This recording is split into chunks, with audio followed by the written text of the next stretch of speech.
Hey guys, subscribe for daily content. And if you're shopping for gear, make sure you check out the description for the newest items at some of the very best online retailers. There's also links for some of the items that I personally recommend. Thanks! What's going on YouTube? Metal Complex here, and today I've got a short little knife review slash knife overview to share with you guys. This is the Kizer Quall, at least that's how I'm going to pronounce it. I don't know what that word is, and I don't know how to pronounce it, but I'll let you guys decide. This is a nice premium knife, so on the smaller side, but premium Kizer color. This is basically Kizer being Kizer. They are offering really high-end materials, including crystal titanium, which some people will like and some people won't, right? That's fine. You got a bunch of different choices. But this version is actually the base version of this knife, and I'll tell you guys right now, this is a $169 knife. It's a good deal. S45VN titanium, quality manufacturing, crystal titanium. It's a good value, right? I'm going to go ahead and do my review. There's not really a lot of complexity here, so it doesn't require a super long review, but generally speaking, I think this is a good buy. It'll be linked down in the description. You guys can check it out if you want to. It does help my channel when you use those links, but that's up to you. Thanks to Kizer for sending it in. Thanks to my patrons for supporting me, and make sure that your notifications are turned on for the Metal Complex YouTube channel. Let's go ahead and measure it here real quick. Overall length is coming in at 7 inches, blade length is 3 inches, and cutting edge is about 2.65. How about some size comparisons? Any custom scales you find in this section can be found down in the description under Original Goat and others. Obviously a lot smaller than the 8010 and my own Excalibur, but these are 8.5 inch knives and much larger. Let's go ahead and put it up against the Spyderco PM2 and the Spyderco Para 3. It is a 1/4 inch shorter than the Spyderco Para 3, but it does have almost the same exact amount of cutting edge. Para 3, maybe a hair longer, not by much. And then finally, we'll put it up against the Benchmade Griptilian, or in this case, the Ritter Hogue and the Hogue Deca. How's the action on this knife? You have two means of deployment. First of all, the access to the lock bar is tremendous. No issue there. The blade does drop down and contact your finger if you like to disengage it like this on a non-sharpened portion of the edge. There's a little bit of lock stick with this one. It was like that right out of the gate. I'm sure that it'll, go away eventually. It's pretty minor, just a little tiny bit. You can front flip it or you can use this little thumb disc. Both work fine. I can even reverse flick it. Pretty easy to manipulate. I always prefer thumb studs, but the thumb disc, as long as it's placed in the right spot, it works really well. I would say that this is pretty much like it requires basically no brain power to manipulate, except the front flipper if you're me, because my brain doesn't like front flippers, but you can manipulate it like, with your thumb or your index finger if you want. I think I would probably just ignore it and use the disc, but it works really, really well. Let's go ahead and do carry profile. So thickness up against the Spyderco Para 3. It's close to the same. Length and height up against the PM2 and Para 3. This is where the knife is just ridiculously compact. It's like half of what you're putting in your pocket this way. Very, very easy to carry. Let's go ahead and do a hardware check. I'll get out my tools as per usual. My tools are very inexpensive and very recommendable. You can find them right down in the section of my description that talks about the tools I use on this channel. I think these are all T8. For some reason, these screws back here look bigger than they are, but I think they're T8. Yeah, T8s, T8. You got two T8s over here. We got a T8 screw for the inlay. Some people won't like that. I think it's better than using some sort of adhesive to keep it in there because that stuff, can fail and it can fall out. T8 across the board. That's awesome. As long as you have the right tools for the job, you should be good to go. Very easy to disassemble and maintain. Let's go ahead and weigh it. What are we looking at for materials? Like I said, titanium with crystal titanium, which is actually it's an additional process. It's not just a surface finish. It is an additional process that does apparently strengthen the titanium in some way. I do not know, and even when people explain it to me, I can't comprehend it well enough to be able to to explain it, right? So you can Google crystal titanium and learn about it. I think it's an interesting material. I'm not sure if the strengthening actually benefits the knife in any meaningful way, but it is cool, and it is more expensive than regular titanium.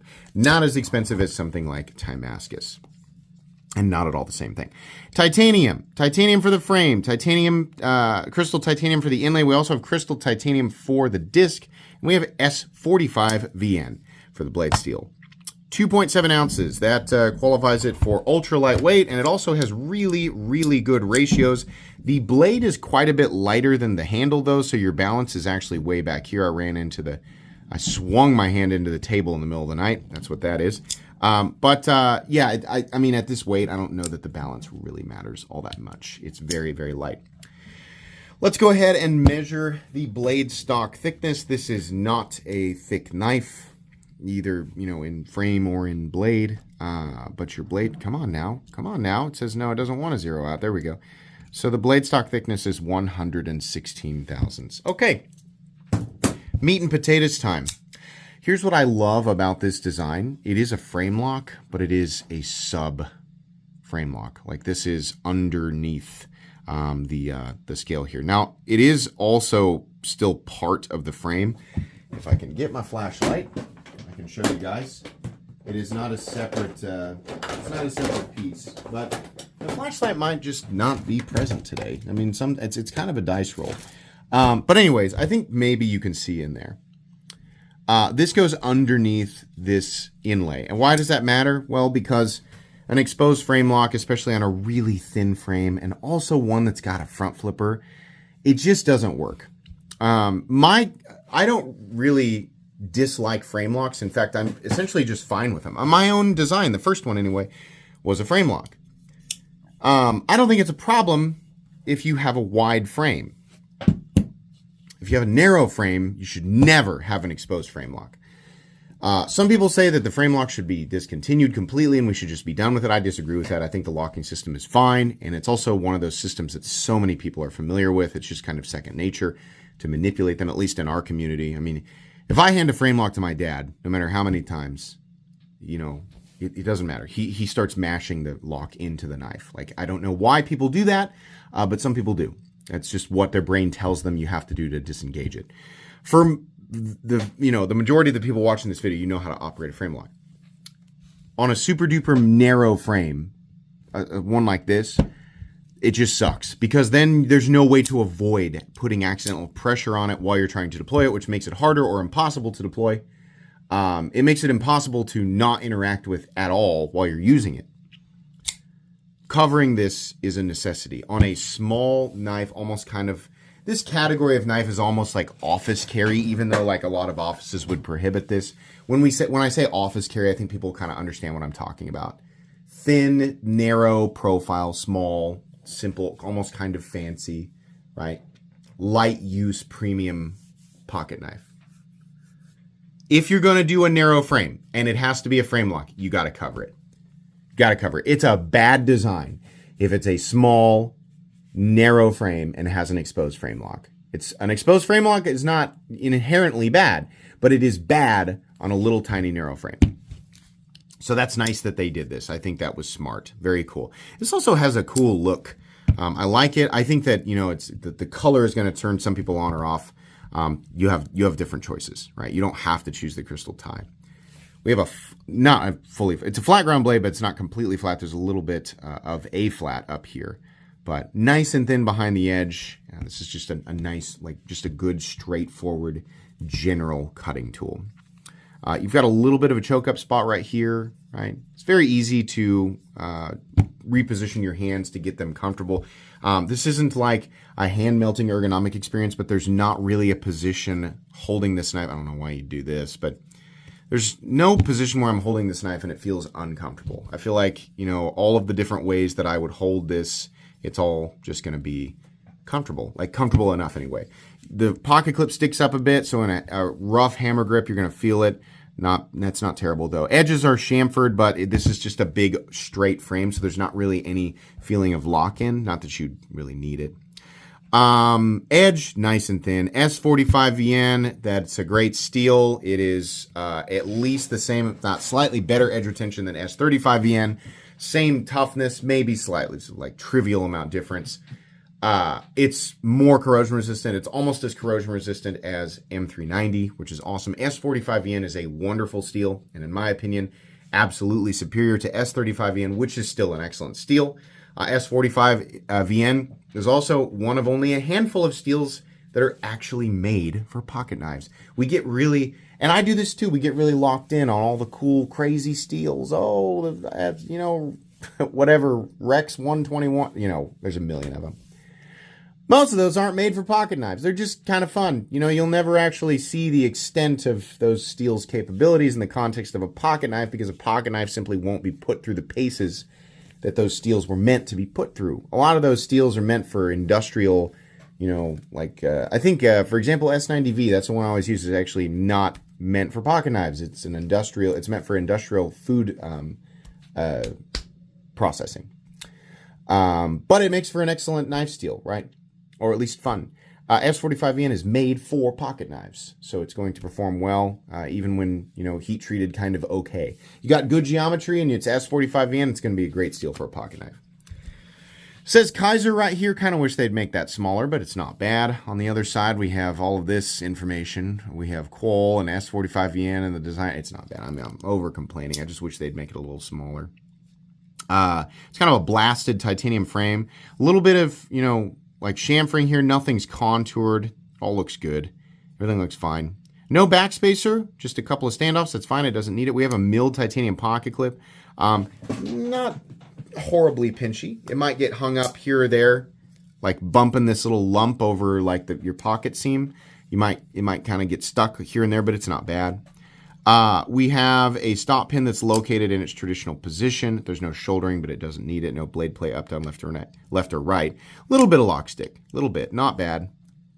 No pivot lash, incredibly smooth in here. Click into the closed position and nice and centered. $169. Not just because it's smaller. Kizer regularly makes knives that are wider and longer. The way I'm saying this.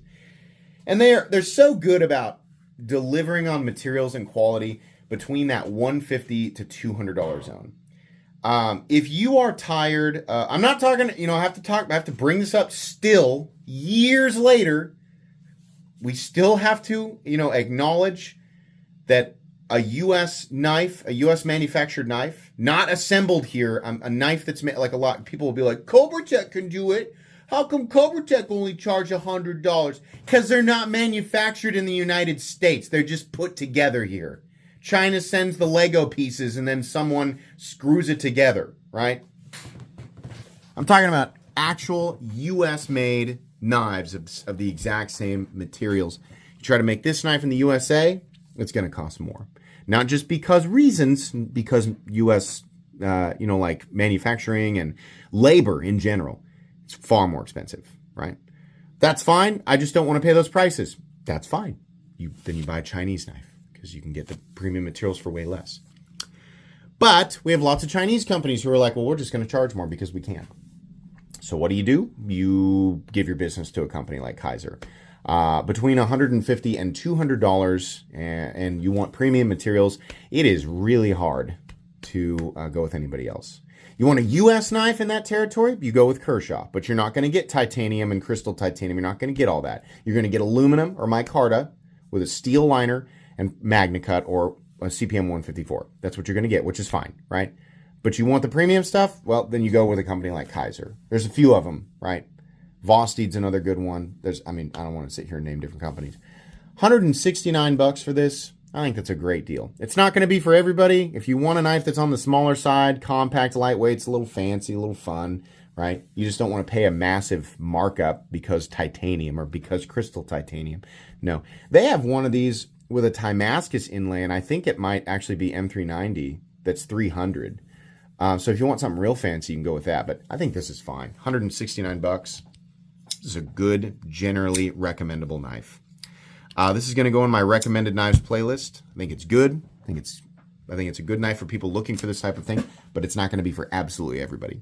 You pick it up, you'll like it. Excuse me. That's going to be it today, guys. Where did that card go? The card has completely disappeared. I mean, I at this point, I just can't. Like, where does this stuff go? Oh, there it is. It's underneath the scale.